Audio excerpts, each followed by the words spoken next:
माली साल 2023-24 की पहली छमाही में रेलवे को तारीख साज आमदनी हुई है। पाकिस्तान रेलवे ने तारीख में पहली बार 6 माह में 40 अरब आमदन का हिस्सा अबूर कर लिया। CEO रेलवे आमिर बलोच का कहना था कि पाकिस्तान रेलवे ने 6 माह के दौरान 41 अरब रुपए कमाए हैं। गुज़िश्ता बरस इसी अरसे में ये कमाई 28 अरब रुपए थी। माली साल 2023-24 की पहली छमाही में पाकिस्तान रेलवे की तारीख साज आमदन हुई है। CEO रेलवे आमिर बलोच के मुताबिक रेलवे ने 6 माह के दौरान 41 अरब रुपए कमा लिए हैं।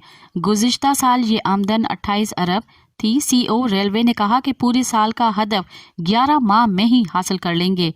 ML1 के आगाज से मामलात मजीद बेहतर हो जाएंगे। मज़ीद ख़बरन ऐं तफ़सीलात लाइ विज़िट कयो असांजी वेबसाइट www.awamiNewsHD.com ऐं ॾिसंदा रहो अवामी न्यूज़ HD।